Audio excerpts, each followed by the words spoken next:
Weesibe Bbiri. Utevu nkwanza nnyo mu programu Weesibe ennaku z'omwezi 17 omwezi gwa mukaaga wagwite June omwaka 2019. Muterevu nze Moses wama okutuusaako ebigenda maaso mu ggwanga lyattu Uganda saako n'ensi yonna. Tusinga nnyo okuteeka essimba ku bigenda maaso mu ggwanga Uganda olw'ensonga nti mwe tusinga ffenna okuwangalira ate mwe batuzaalidde ate era mwe tukulidde n'ensonga entwala mu mawanga amalala nga ne wano tukyalina ebizibu ebitutawanya politically, social and economically mbasikiraba.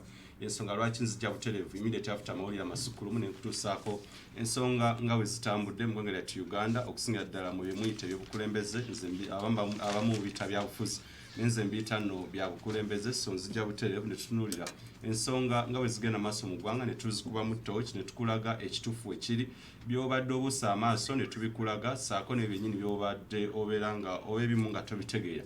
Of course katono nnyo kutuusaako katono nnyo ekiri wabweru w'eggwanga abadde oba yaliko omukulembeze wa Egypt oba Misiri omukulu Mohamed Morsi olunaku lwali tukitegeddeko nti afiiridde mu kooti wakati omulamuzi abadde akyalina ebintu ebyenjawulo byannyonnyolako okugenda mu maaso eri mu maaso g'omulamuzi. Ndowooza bangi nnyo tumujjukira bulungi nnyo omukulembeze oyo owa Egypt oba owa Misiri nga bw'omulaba buterevu ku lutimbe olw'okusinziira ku terefayina enkulu ey'eggwanga lyattu Egypt olwaleero etegeeza nti omukulu oyo gwolaba ku lutimbe lugaggadde nti afeintinze oba azirise okkakkana bagenza omukebera nga ate afiiridde ddala afterwards. Okusinziira nno ku mulamuzi ategeeza eggwanga nti abadde yakogerera eddakiika kumpi 2 era nga abadde ayogerako ebintu ebyenjawulo byadde ayogerako eri n'omulamuzi mu ddakiika 2 zokka n'agwa wansi mu ngeri y'okuzirika then olmaze naafa bamuddusiza mu ddwaliro ekkulu naye bagenza okutuuka eyo okukizuula nga mufu. So tujja kubeera nga ebisinga tubikuwa mu mawulire gaffe ag'enjawulo saako ne programs endala ezisingawo. Ebirala bye tulina mu ggwanga lyattu Uganda twali tumanyi nti embali y'eggwanga tunaagiwa obudde ogitunuulira naye wewulirira bino nnaku z'omwezi zaali 13 akakiiko k'omukulu oba omukyala Yes Kano Edith Nakalema kavaayo ne katutegeeza buterevu nti Governor Emmanuel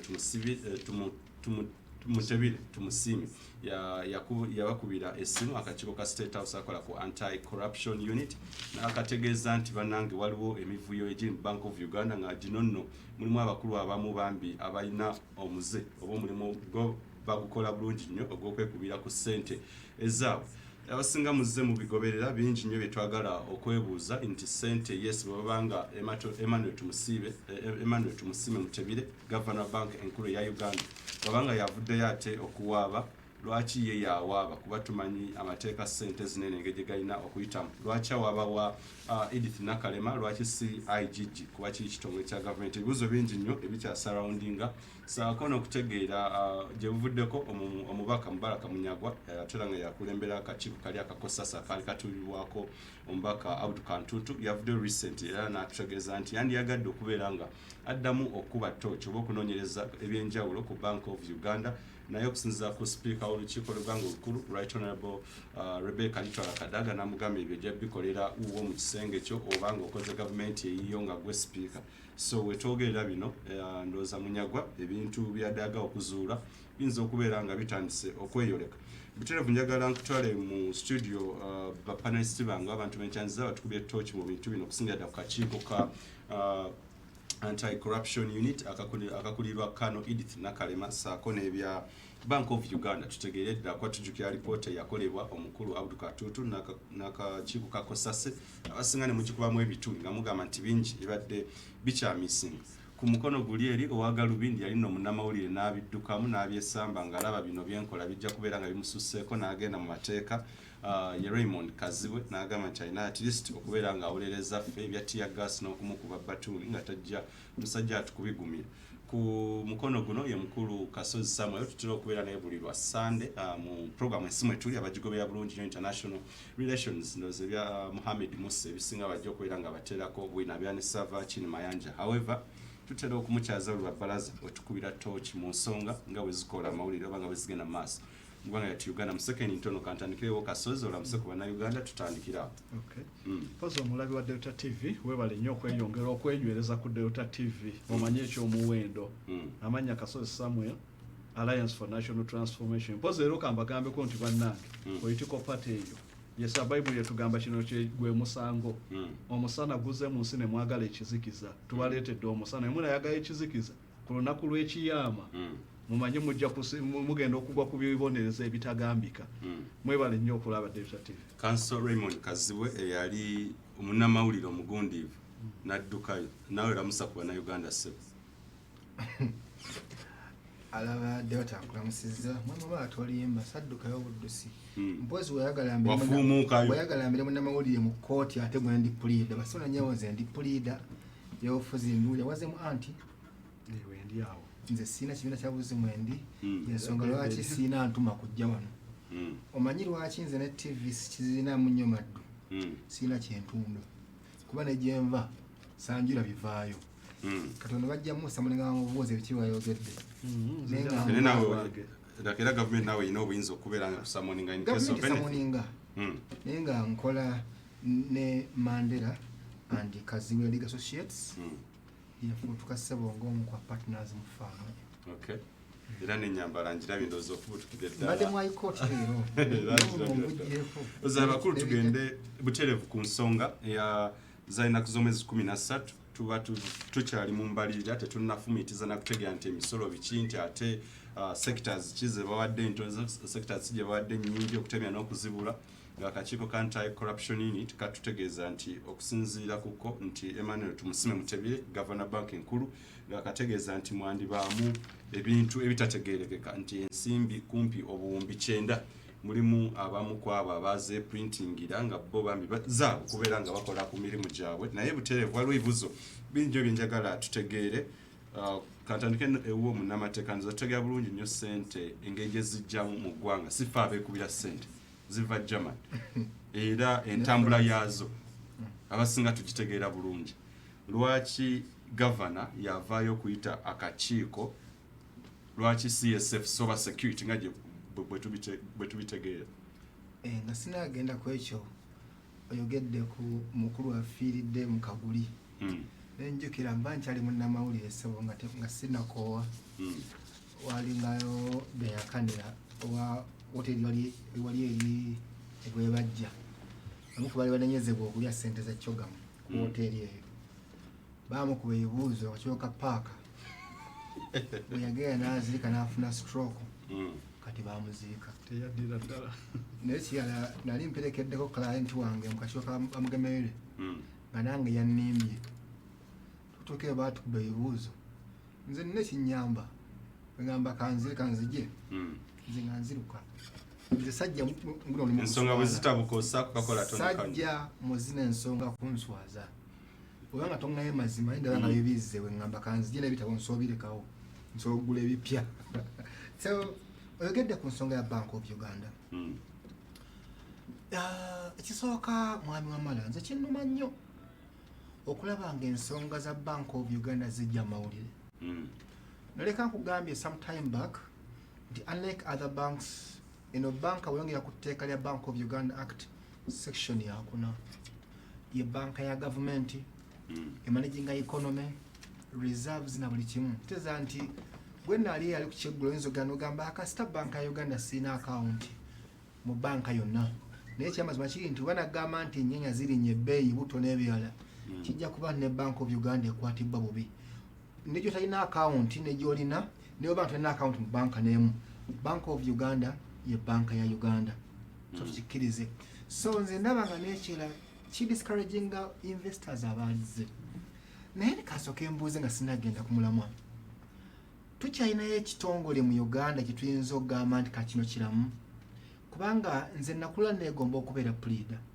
nkaba mulungi ndi negala ng'ebikolera munnamawulire nengabeeramu n'okubeera pleader era nga neesiga ebintu ebifaana bwe bityo okubeera pleader nendala nti sikwamulaba mazi suuti genda mu kooti naye nga n'ekitongole kiramuzi kyesigwa naye ngenza okulengera nga naye omuntu gamba mbu kyakusatu mu kulya enguzi ekiri kirini nempulira poliisi ginawuliranga enoonyereza kati essaawa zino ngenda okuwulira mbale kati yetopinze lisiti ey'enguzi n'okweyisa obubi olunaku olwaleero balina client wange tuva kufutiza senior police officer abadde yafeera client wange sijja mwogera kumpewo kuno nekindaga nti kati saa zino mumugamba n'amagye nago mugogerako bubi kati ne Bank of Uganda kali kasigaddeyo ng'akasuwa nze mpulira nga eggwanga likolebwa bubi omanyi kankubulye mwami wamala Bank of Uganda ye face ya economy ya Uganda sente ze mwewula mu Uganda whether it is a loan a donation oba nebeera grant zita mu Bank of Uganda kateri yo investor ali serious aiza soma story nga zino nabeera nga wawa tusamu ekitiibwa nga kiriwo ekityo kankulage kanayambise bwino nga kyali mawuli gutwakozesanga biseera bimu omwaka gwali gwa 2011 Banka ya Uganda mutebirenga y'omuntu akwata biliyoni 2 azikwasa president nga tayise mateeka namugamba gyazimuddiza eno Banka ya Uganda yonna twadde mu sikamu ez'enjawulo ekiraga nti eno Banka ya Uganda banka yaffe emanejingiddwa bubi zinali mpulira nga seegomba nnyo okulaba nga abantu abadde mu Bank of Uganda nga leero bakyali bamu simanyi bagisikira nange simanyi zobanga ku kiramo kyataba mutebire yamuteekamu ayino gimanejinga kubanga simanyi buli sikande evayo bwetu twalaba katuntu nga afuukuza Bank of Uganda neera nkyewunyanga mwami mutebire ne kasekende bakyakutte enkasi ya Bank of Uganda bwe kifaanana ekitega nti nebadde bigenda mu maaso tuli bamukisa nnyo ne bizze mu bantu tuli bamukisa nnyo okumanyako akamwako tuli bamukisa kakiraga it has been going on as a trend nenga tukimanyi era kyovola banze newankubadde nga kyokamunyego kano bakalwanyisa nange nabisikakanya nako nemuleke basiikule naye njagala nnyo tubeera abeesigwa bireme kujja mawulire kubanga Bank of Uganda enkwatako nganza omuntu omu ne Uganda mwidi nno eri 16% yemugenda okwewola muyijja bwerwa ggwanga bebalina okutuwola abantu abanaatuwola batya nga bizze mawulire so tukkiriziganye nekirana kyesayagadde biringa bina kisooka ku kyo Uganda ebeetyanga eri independent nga teyeekubira sente naye Rwanda ezeekubira twogera mazima Uganda I don't know what this means Uganda obululu tubukubira Germany sente Germany ne France Uganda njagala ombuulire kyekibagana okukuba sente yo yakubira sente gomosya kwenkana kuti nga ijja omwesigamu ze mpulira nga tekinyumira nnyo kirina implications bbiri esooka either nga president oba government teyesiga bannayuganda kukuba sente either nga babbi oba nekirala nga tetulina busobozi kyesikanye nakyo so kiro kirowoozeeko nnyo bwe tuba nga tukubira currency eyaffe afuutuka bweru kiraga nti abadde nga akola ebisingako kino kakiro kikumanyise n'obululu obadde businga bubadde nga bubbibwa omanyi lwaki bwe kiba nga sente face value ya sente yaffe sente zaffe zikuyibwa ebweru bempulidde nti bagase teeka 5 n'amanya nti oba n'akawululu tekajja nkatiikinge atulowoozeewoko nnyo kadeni nekirala tension yagenze ku Bank of Uganda yabaye teyeetaagisa nze nfunyirako omukisa mbadde ku investigation emanyi bimbadde nkolako keimu bwe mbanga nagonoyiza Bank of Uganda pa its sanctity seetaagenda n'aba uniformed officers seetaakukwata mundu ne zibeeraawo seetaagira ddala investigators babiri abali mu leeya basobola okutuyamba naye bw'ogenda ku Bank of Uganda n'oyoola bonna weetawo okukwata oba osenze sigina embi eri commercial banks n'abatabala bali mu Uganda kubanze ensubira nti newankubadde nga tugamba nti banki yavumaganyizibwa si gye wali situkiddeko n'oyoola abantu abo bonna then Nakalema neebuuza lwaki si Grace Akulo kwa Grace Akulo ne mateeka mwali Nakalema nga yeetondawo oba nga yeekwotinga mbino akwotinze article 99 nga president mwoku buyinza naye ze mpwe twali kutte kati I don't know what Akulo would feel Nakalema tali mateeka gaffe nekira talina jurisdiction egenda kunoonyereza bakati sente zebazikubidde bweru anaso ogenda okunoonyerezaayo Nakalema kubuyinza bwayina omwe wa president kutonotono wayikyayinza okukola ekyamaanyi kubuuliriza ku airport kiki ekiri emabega lwaki si Grace Akulo CIGG why Nakalema nze nange simanyi kubanyinza okuba teri accurate naye ze mpulira nti tuwe benefit of the doubt Nakalema naye tukkirize ne kino waddewo shortcut lwaki mutebire bw'afuna obuzibu buno bwe yalaba awandiikira Nakalema manyi yalikoze yalwandikira Grace Akulo ne IGG kubanga nakalema alina bakuwa mandate ye. It's just a unit. Ino unity yokka. Waliwo kye baagala okukonfaminga nti kituufu kuba abasinga bakirowooza nti ayinza okuba nakalema yajja kulinnyirira ddala oba kulaga nti IGG aluzinza amaanyi. Do they want to confirm a point here? Sana kirowooza bwentyo naye naalikirowoozaamuko mu ngeri efaanana bwetyo. Omanyi omuntu asinze okuta system bamuyita President Museveni. Manyi kyazisse IGG yali akola tamuwadde bungi facilitation era agezaako okukola akola investigations n'omusaako nakalema n'omusaako netweheyo nakati simanyi watweheyo ina be yakutteyo ayinza okuba neyasirika busirisi kapendi bwefubutukaawo bw'olengera ne mu poliisi eriyo other quasi courts ezikola mu poliisi actually ng'ogyo kirengera nga teri mainstream naye ng'ekola so mugundi efaanana bwetyo nze kyempulira nti eno issue bagimala nyinze bubi nakye nadde embuuza tulina amaloboozi abiri eddoboozi erigamba nti sente zino bali obuwumbi 9 zino sintono awala bagamba temwajjiramu sente Ofono Opondo yadde ayogera ku lunaku olwali lwakumeka. I think it was it some 3 days back. I think it was Friday late afternoon this year. Ofono Opondo ngayogera bali bamaze okuinvestigatinga kati n'Ofono Opondo yitaka kukwata ate omwogezi wa Bbanka. Omwogezi wa Bbanka kati mwaddemu ssente ne agamutwaddemu ssente kati Ofono Opondo emaze n'agamba mwabaddemu ssente ate amala n'agamba mwabaddemu ssente mwaddemu ebyamaguzi bya USAID UN ebyambiire ebyamandera. Very good. Kati awo njagala kwetera kanso nti waliwo ebintu byetutategeera omwogezi wa Bbanka ayogera kirala n'omwogezi wa gavumenti ayogera kirala. What's in here between the lines? Anti kyeŋŋamba kati awo tulina okubuuza ani yakoze investigation. Simanyi wali olinnye ku nnyonyi eyo gyali nnyo ennyange kati ennyonyi gye bagamba chattered law of carriage bintu bibiri bitugamba chatter with demise ne kye bagamba chatter without demise. Bagamba chatter with demise oba oguze kyonna teri akkiriza kuteekamu. True.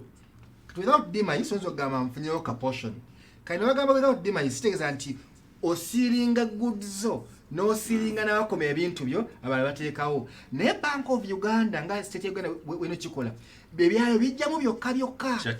Kati tulina okubuuza one eya printing ze sente yazitiisako sente zino. Then number 2 official wa Bank of Uganda abadde nga bazitika consignment eyo balabye bimeka. N'ennyonyi yazireese bamanyi eno si bombadi yaffe. Nnyonyi yazireese babitikiddemuwa kubanga ennyonyi eziri serious bamu ne kamera ennaku zino. Onyonyi zibamu ne kamera okutuuka entebe nga babirisevinga aba enhance bamanaging handling ground yaffe y'entebe balemu bimeka byogenda okwegendereza balebye okwebuuza bingi kanekirala njagala kubuuza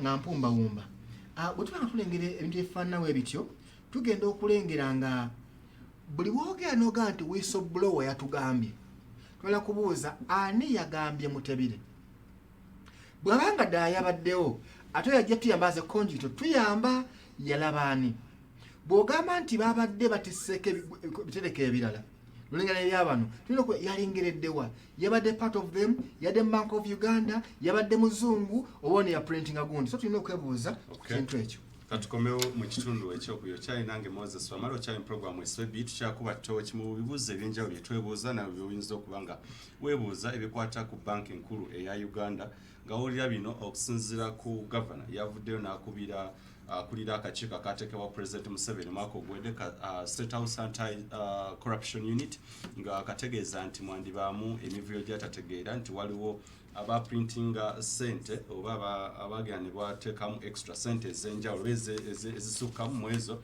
ze yali amanyi nga ziyinza okuba nga zineeno zaali z'abano abantu be batanakubeera nga batugamba akakiiko katuga kakyali mu investigation. Bingi bye tulina okwebuuza lwaki si IGG ate era lwaki ebintu bineno bivuddeyo ssaawa eno nga abasinga mwebuuza lwaki embalire eggwaleero enkya ne babeera nga babireeta sinza kibuusa naye era tujja kuba tukyansalinga mu kitundu kino ekyokuyita ova Weesibe ekoma.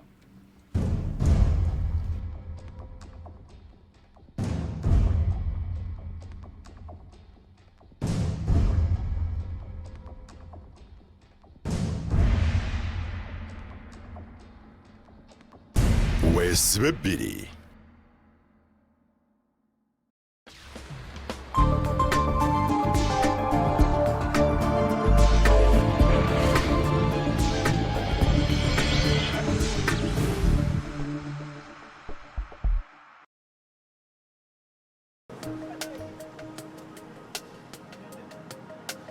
Gubadde mwaka mukakali. In fact, gibadde myaka sijja kusaaga. Naye ekisinga okuŋŋumya n'okumpa amaanyi ky'ekyokuba nti abantu bange bakimanyi era bakitegera bulungi timbaagala. Abantu bange bwe bulamu bwange. Era ku lwange ebinkwatako biyinza okumpandiikirwa naye eby'omwana wange omubereberye ye akyayinza okubyewandiikira. Ebiseera ebisinga nkimulekera okumuwa omukisa okumulaga nti mu butuufu agwana ekisingayo kuba obulungi. Okumulaga nti ne bwe kiba ki musufu era w'amaanyi.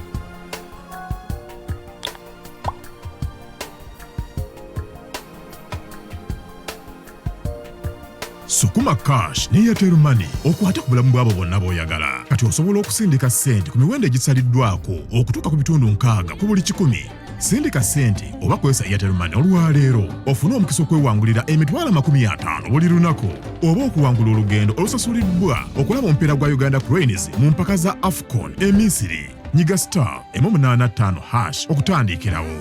Airtel Money nyangu ya buliwo ate yeesigika. Amateeka n'ebiragiro bigobererwa. Airtel, the smartphone network. Okumalira ddala emyaka egisooka 55 bannayuganda bagitegedde balaze okwagala kwabwe ssaako n'okwesiga kampuni ya langi emu yokka okusiiga amaka gaffe obulamu bwaffe wamu n'ensi yaffe yonna. Era okusinziira ku bwesigo bwe bagirinamu kino kigifudde kampuni ya langi esinga mu Uganda era nga kampuni y'emu eno ekuleetedde langi y'emu yennyini gy'omanyidde okumalira ddala emyaka egisooka 55. Langi ez'enjawulo z'obadde weesiga okusiiga ensi yo naye nga kati ejjidde mu linnya eppya Plascon, Color Your World.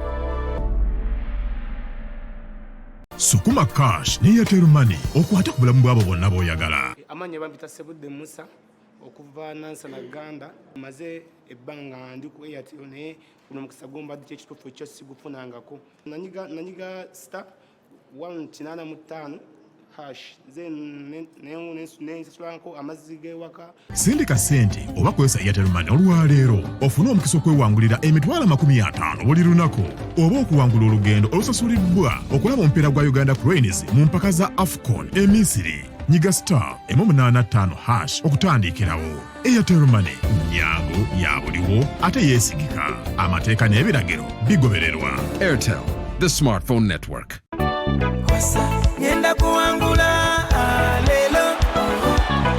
Centenary Bank ekugonnomoddeko olugendo olusasuliddwa buli kimu olw'okugenda e Egypt okulaba Africa Cup of Nations 2019.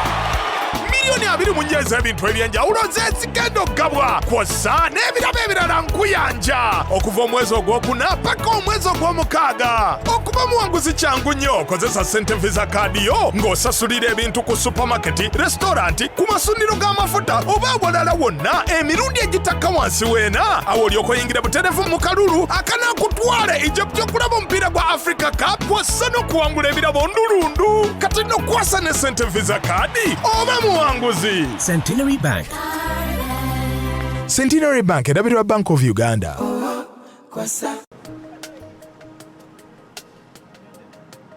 Gubadde mwaka mukakali.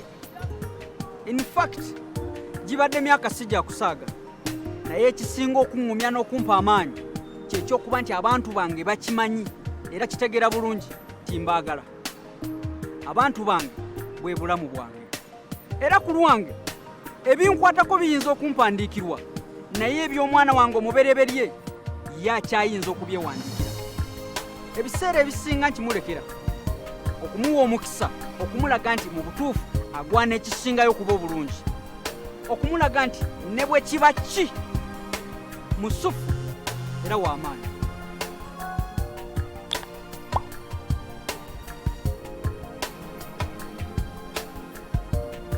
Sukuma Cash ne Airtel Money okwate ku bulamu bw'abo bonna b'oyagala. Kati osobola okusindika ssente ku miwendo egisaliddwako okutuuka ku bitundu 6 ku buli 100. Sindika ssente oba kwesa Airtel Money olwaleero ofune omukisa okwewangulira emitwalo 50 buli lunaku oba okuwangula olugendo olusasuliddwa okulaba omupiira gwa Uganda Cranes mu mpaka za AFCON e Misiri. Nyiga *185# okutandikirawo. Airtel Money nyangu ya buliwo ate yeesigika. Amateeka n'ebiragiro bigobererwa. Airtel, the smartphone network.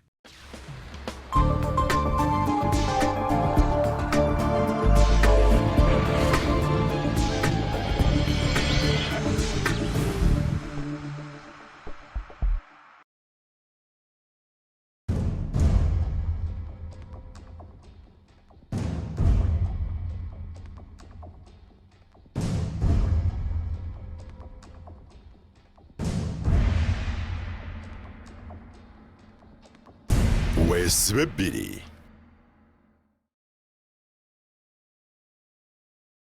Nga tukyakuba torch mu nsonga esesa naye nga tesanyusa eya bank enkulu eya Uganda.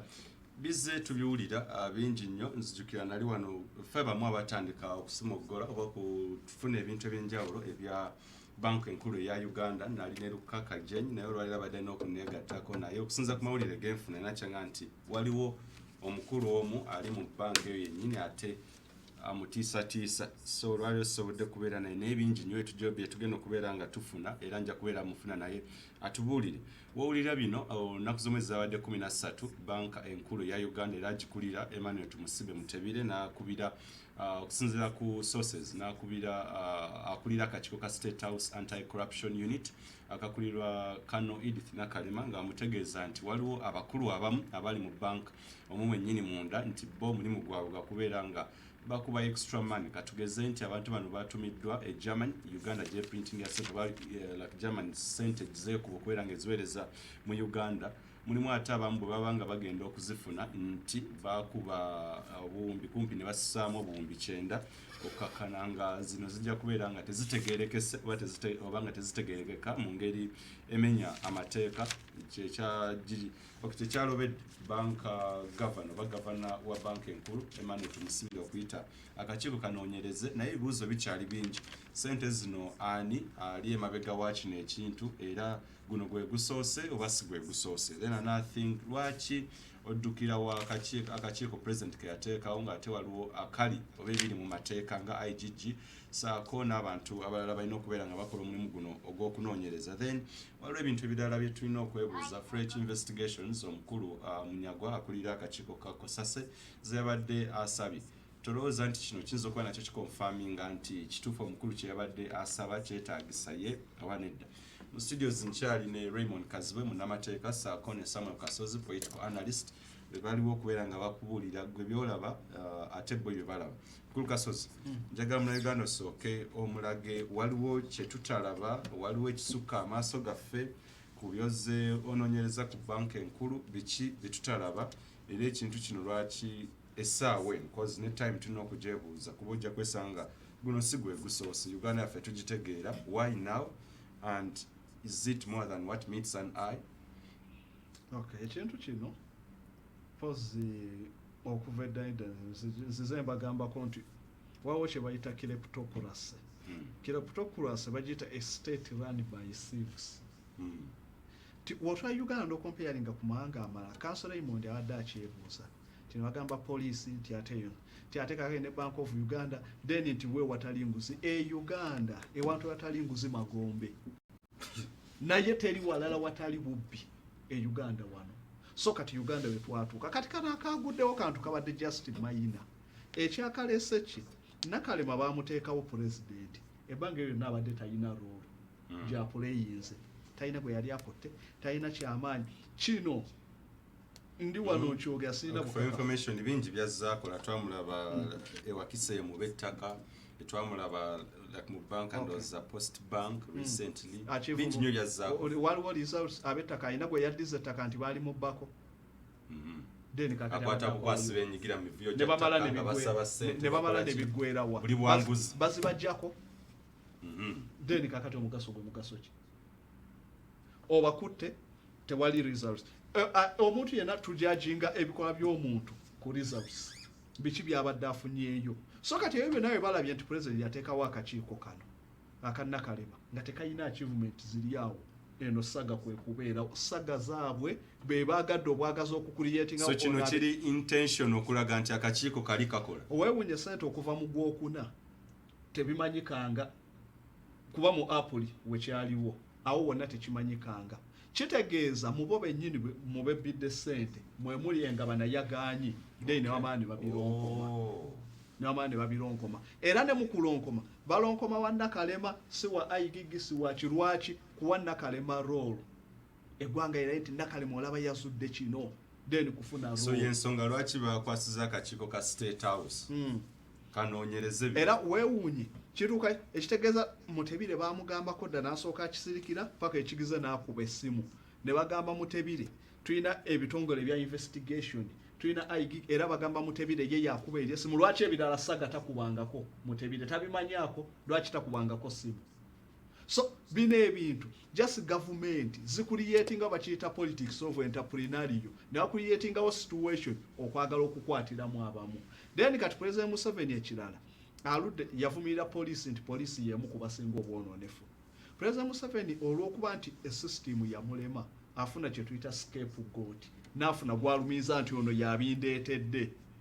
Kakati essaawa eno alaga nti ayigigi n'ekitongole kye tekikola ataddewo omulala. So kakati ayagala okulagira ddala abantu nti Nakalema asobodde okuzuula kino ayigigi tebakola. Olubeerera yabeerako ne excuse nti bano batakola. So kakati kwe kwagala okuteekawo na institutions olw'okuba ziwedde amaanyi. Political corruption yazimalayo kati ateekawo excuse wanannyonnyolera abantu. Baali bakola ati nateekawo Nakalema yazuula ababba ssente ekintu ekiri mayina bwe kibanga ssente bazizudde aba custom abazikiriyalinga kuliko bwe bakutteko awo obujulizi bakyali mu kunoonyereza. Date okunoonyereza kwetaaga kinnya eky'amaanyi ekintu ekiri obujulizi weebuli just omu akutuusa Mutebire yaabawe ani yamugambye eyamugambye abatuuse paka bwe babike ne ssente zakwata kiri mayina nnyo naye okunoonyeza kwa Uganda kwonna azemaso tojja kusangawo kye bakubudde results. Oza lwaki ssaawa eno yennyini tukyali mu byambalira like ebyembalirira waliwo ebintu kuba waliwo byembadde nsoma nga yes like nkidigestinze nga sinza kibuusa maaso nti amidst nga tuli mu budget ebintu okutemera n'okuzibula tuzze ate akakiiko nti kaakano ka why now. Okay nti kisoboka okuba nti essaawa eno olwokuba abaddewo baye kuba kino si kyeki obubbi bungi bubaddewo bungi just kino kiguddewo mu kaseera keekamu nga by just coincidence nti no tubadde tuli mu budget na kino nekigwawo naye nga bibaddengawo ebitamanyikiddwa bigenze tebitegeerekese ti obubbi buno obuliwo kyebayita okuva eddaledda kyeŋŋamba kyebayita white collar crimes. White collar crimes ezisinga zikolebwa bano si bamafia mukwano gotama emirundi bayogerako bano bamafia beprintinga ne center of 9 mbu njagala nkubuuza embalabe kiba kizimba sayini ya bulungi tulina ebintu bibiri tulinawo kapa eyawaka tulina n'omuyaayu byebimu omuyaayu guli enkoko kapa ebbanva byebimu ebyo njagala oddemu njagala abantu bategeere omuyaayu sewe ne kapa tulina omuyaayu ne kapa omuyaayu gujja ne guli enkoko ne gudduka ne gugenda anti wenjagala okulaga kapa eri wakejja nekomba mu mata nedawali neyeebaka byebimu ebyo si byebimu omubbi w'enkoko ku kyalo aba mafiya njagala onziremu njagala abantu bategeere abana ba Bank of Uganda betukyateebereza babbi bankoko si bamafia mbadde ekyakuwa bwe njagala okulaga nti no eggwanga yo kyembadde nkuwa ekya scapegoat ti President Museveni muzanyi wa politics mulungi. Emirundi ekisinga gyonna ensobya eziri mu Uganda bakolaga president yaali free bakozesa be babi ekyo lubeera president bw'abadde akiraga. President Museveni si mubbi naye bano bakozesa why nti ye bamusetinga free bakiyita exonerate ne bamusetinga free bali be bakola kyenjagadde okulaga tikakati president yepasayi obuzibu bwa president Museveni mu kintu kino bwe buliwa. Okay nti political corruption eviridde dda ku president Museveni nti failure to act kyekimuleetedde ekyo. Njaga okuwako cases endala mawanga ag'enjawulo nti Spain wano mu Europe ly'eggwanga eribadde lisinga enguzi naye Spain 2015 baleeta kaweefuba okumala abali b'enguzi bakwatiramu ne muganda wa kabaka ali mu komera Christina ali mu komera ne baawe mukoddomi wa kabaka ali mu komera bameya abendi Uganda bano njaga ombulire erayiti oba omuntu w'amanyi yali ateekeddwa mu komera olw'obubbi. So weakness ya president nti white collar crimes enkugamba crimes zibeera committed by people who are close to the president, people of respectability. Bonna abantu abasinga mivuyo gino be bali ne president. So president yali responsible abimanyi byonna naye talina willingness to act ku bantu abo. Kyekyoka ekizibu ekiri wano. Kakati kyekugamba nti kyebayo tibaddira abantu ne babawuddisa nti no bamafi kati bagenda kugamba nti buno obubbi obuliwo waliwo abakuba Mutebire bamafiya. Ekintu ekyo kyekisinza okuba nti corruption cases mawanga amaze ba prosecuting abantu wano batunulira bamafiya be bakuba Bolyabba ngagamba ba mafia bankuba nga bamuleka. So ekizibu kyalema okuba identified. Tetulinawo white collar crime. Bakiyita in government crimes. Bantu bali mu government be bakola bino. Omuntu atali mu Bank of Uganda tasobola kumanya Germany gye ba printing anakola ne order. Ali mu Bank of Uganda. Those are white collar crimes. Omuntu atali mu government tasobola kuleka migugu Bank of Uganda netwala ekyayo gine gisigana gikiriya lingo oluvanyuma. Company esoloza emanyi ku migugu eyo. Bantu ki bolaba abagwanidde okunoonyerezebwa kuba abateetaaga na kusuula muguluka mu kunoonyereza kuno. So kakati kansooke nkuwe nti America bayisa kye bayisa etteeka lye bayita Responsible Corporate Officials Doctrine. Responsible Corporate Officials Doctrine. Balisa basooka ne bayisa 45 ne 75. Ng'etteeka lino buli mukozi yenna owa gavumenti ali mu kifo ekyobuvunaanyizibwa osooka n'olayira ekirayiro nti byonna wrongdoings zonna ezihappeninga mu kitongole nina okubeera responsible. So kati kuno baakwata abantu nti omuntu yenna tajja kwekwasa nti byakolebwa simanyi walayira. So singa tuba n'ekintu ng'ekyo gavana yennyini ye yalisoose okuteekebwayo bikolebwa bitya nga gwe tomanyi. So gavana yalibadde ateekebwayo abo basimanya Charles Malinga abakulira ebya procedure bali badde bakyakola kikati wabweru. So kyagambira nti president alina willingness na fighting corruption. Gavana yalisookeddwako ye yali ali kuki lwaki alinda bulinzi ku reporting atasobola kipreventing ekyo if not yalibadde yalekulidde dda bikolebwa biti si kyekisoose emivuyo gibaddewo naguno gwakubi olwokuguno gwakuba essimu. So governor yalibadde alekulira government esaawa eno yalibadde eyodde abawera abo.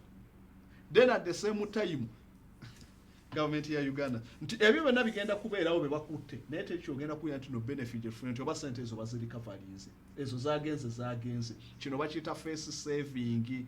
Government kulaga nti bannaye tukola twakwata abakola naye tekitugenda kufunamu. So government ya Museveni kitwa corruption kyamalawo buli kintu kano katuyambe buyani ne tukamanyako naye nga ganja agabeerawo natagamanya bumanya.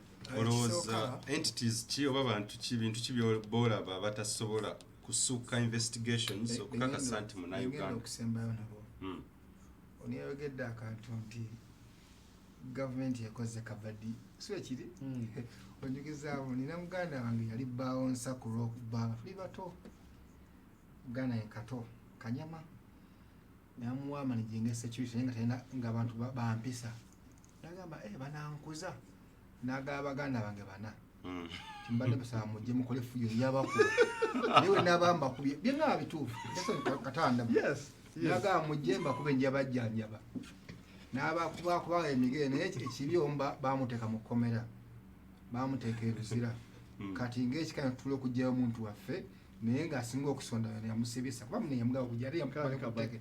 So kati kaswesi kabadi naye ekisooka twogera tetunafuna investigations naye nkodde endishwa tezijja kujja mu Uganda kati awo tuwedde kyekyo tukiwulidde so kati kwawo munamateeka okonfaminga teri kunoonyereza tuli bamativu tukiwedde tukiwulidde. I think you have seen the cause of our hyperinflation. Inflation kubeera nga sente nnyingi zikozesebwa ogula kantu akatono. Tulina kuseera mu Zimbabwe ng'ogula omugaati otega wirubaalo ya sente bagende bakendeezaako. Kale nno Kenya ya withdrawings sika 10. Uganda mulimu nteekateeka zirimu haijja kola ka mitwalo 10. okwogezaako kwekyo council nti ne Germany baatuuka ku kiseera ekyafuta First World War nga balina excess liquidity sente nyingi nga bazikozesa n'okukuma essigiri kuba kati kino bwetugamba kiti tulinga abalaba wa sente gye ziva bwe tugamba nti omuntu asobola okuodaringa okuprintinga sente omanye ebimu ku bintu yeggwanga obubone kuliko ne sente yenna omuntu enyigira mu kintu kino tukiyita treasury. Okulya mu nsi olukwe si bya bajja ogenda kwogera bintu mugalidde mu nsi olukwe eriyo n'okuseketerera emirimu gya gavumenti egy'enkizo kati wogera n'okuba sente ozanya mu currency y'eggwanga kiri treasonable. Nombuuza ab'okubuulirizaako nga sinagenda ku mutebe eryogwaga director currency saa zino ali mu live aina wile live yeri unofficial yakuba bibino ebintu bya 27 kati tusobola kati then tulina bano abooluganda abakali Bbanka abagenda okureceive consignment ku kisaawe Entebbe so ogenda printinga ne tubeerayo n'aba printinga kubanga ona printinga yakuloadingira ku nnyonyi n'asiiringa oba okitegeera kati ne tubeerayo ne ba groundsman ba enhance abakola ku bintu ebyo kati enyo gumutwogerako sinamu yamwogerako eso tulina iso yamugone eso eweeru ekola nnyo eso ekola nze twayinza kuŋŋa nti mu ggwanga Uganda ne byagenze maaso nga eso etunula kuba eso ekola nnyo n'okusinga iso ya Uganda nsonga lwaki abantu amu ne Uganda bakomezaamu kimpukumpuku ne bajja eso ekola nnyo direkita wa eso ayogera ki kubanga ekintu ky'amaanyi nga ssente za Uganda tongamba nti bako Uganda bagenda bokka eso alina okubanga simumanyi kuba maze ebbanga sityabiri bitegera nnyo simanyi alina okutubuulirako kati then tudda wano nnyonyi ng'etuuse eri abarecevinga abantu abo baalaba ki kuba gundi zaali 2 ne batekwa 25 za disappearingira wa kyebagamba mbu zaasiga ne basikiriyalinga kubanga of Uganda nze nno gyenva baasi banga egenda mu Western Uganda nebe egenda Rwanda bwetuuka awo embalala eri abagamba nange munteekemuko nnyonyi eggwanga wetu siwekola ebintu by'eggwanga so tukyakibuuza manyi inflation mu Uganda ate egenda ekwata ekkuba eddala nawulirako nga kyali mu mawulire yali 2011 baali olumiriza Mutebire mbw anywa whisky wa $2 million oba mujjawa sajja walaba pennies bakozesa za mitwalo na mitwalo etteeka likkiriza manager Governor Bank of Uganda okuba n'obulamu obulungi nga teyeegomba ne waba agenze mu ttooyi kagende mwesinga limwa independence linga ya president kati independence agyabuse nze kkiriza gaana agyabuse nze kubanga tulengera ebintu ebifaanawo ebityo mbadde neebuuza abantu abali private baaccessinga batinyenyi ya gavumenti ekyatad tuliddeko Mandela teriyega tuliddeyo mbiri abo bonna singa abantu abo bakola ki batubuulira emigugu gavumenti erina capacity efreezinga egundi yabe of recent na client wange motoka za UN zatumira motoka ye naye nempandika ba UN wane Entebbe nibangamba nedda gende Goma nempandika Goma Congo I was airlifted up to Goma ku sente zaabwe ne visa yaabwe and UN is serious tweza kungamba nti kati UN naye girese nzolabanze just lawyer obuloya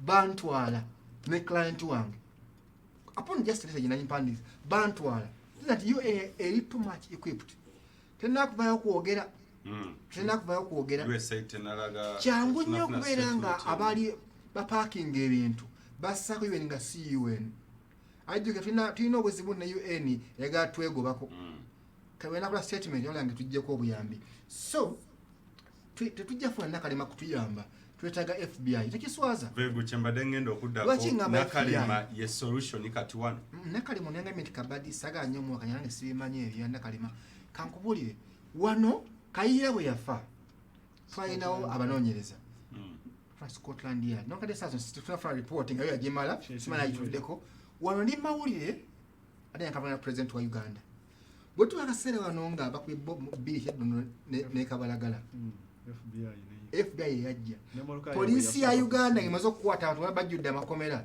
yagamba nambate munaku 10 bonna nga bwede bonna basingisa emisango FBI yabakwata kankubuli ojuke patusumba yafa Congo CIA after some years nefuna omuntu kizenti bana abazungu tebali corruptible tufune investigation ennungi nekira kati president yayige nti engeri okutuma ebintu bino ingeri yakiyita mu lujja katuyige nti eggwanga lisobola okukola sente zaalyo kubanga tulina ekimeso printinga sente zino naye mutusa transparent nnyo lwaki Germany ekkubira sente webuuza amazima ani abakyakuwa ekitiibwa ogenda muwa sente ziprintinga kubanga gwomuwadde lwaki Germany tukubira sente nekiranga kengendo simuka muganda wange ono nyatulebe kino ozo gabuumbi 9 bokka bawadde $2 billion zokka ministry of sports eyina emizannyo 2021 mwaka mulamba naye kitegeeza nti bano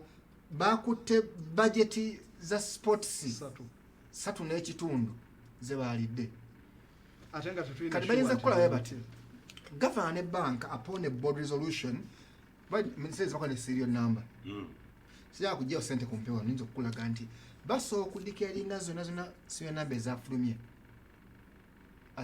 as counterfeits. Baso was withdrawing. Okay. Kukasozi akulida oba kwembera akakiiko ka kosase akanonyeza ku bitongole bya gavumenti omukulu Munyagwa Mbbanga mugati gwa Bata yava recent n'agamba speak oba n'agamba parliament nti bingi byamanyi oba byalaba ebigwanidde ekituufu okuddamu okunoonyereza ku banka enkulu oza weetagisa fresh investigations. Munyagwa naye si yali awo nti naali bulungi financial okujja mu no njaga okuwa kiki ndi akulira akakiiko ka kosase mukama wange ku muntu sijja kimenyawo financially si ye mugagge nyoloza yetayagala sente agezaako kino kwongera demand ye nti Mukukasozi tuyambe bannayuganda tusooke tuve ku kya kosase. Okay, then do you think obalowooza twetagawo okunoonyereza okujja banka enkulu kwekunyonya kwembadde apart from kosase kwekunyonyola kwembadde ndaba gyontwala kosase yaliko wani katuntu yaliko bani be balikuka Mubarak naye azagambye nti natandikirawo njaga okuwa nti mu byafa nti America balina kye bayita Holy Alliance Theodore Roosevelt yakitandika president nti no bajja ne bakuba mawulire nti no Congress ya America eri controlled by money bags bategeeza bana abantu ab'amakampuni ag'amaanyi abagagga nga bacontrolling America mu ngalo bati bakolagana ne basenita nakolagana ne bamember House of Representatives ne bateekawo situation ne basobola okubenefitinga. That's what we call holalai nayo types ya political corruption.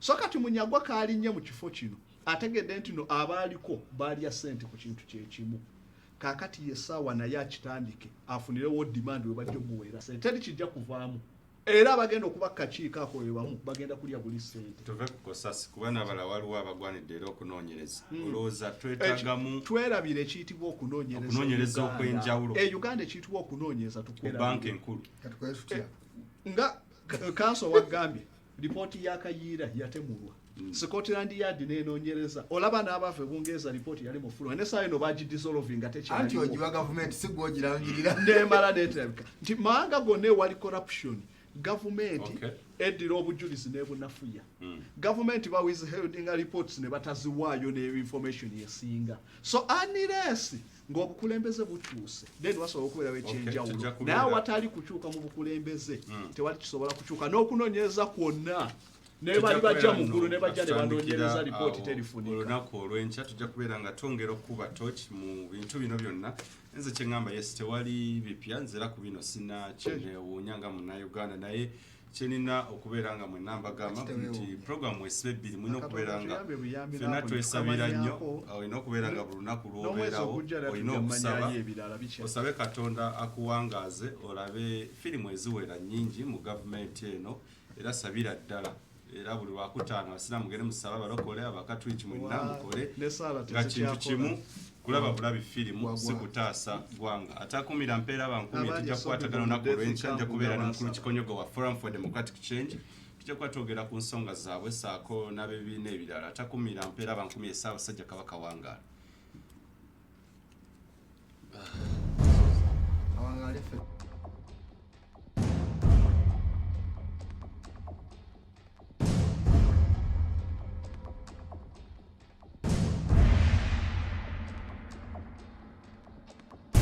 Weesibe Bbiri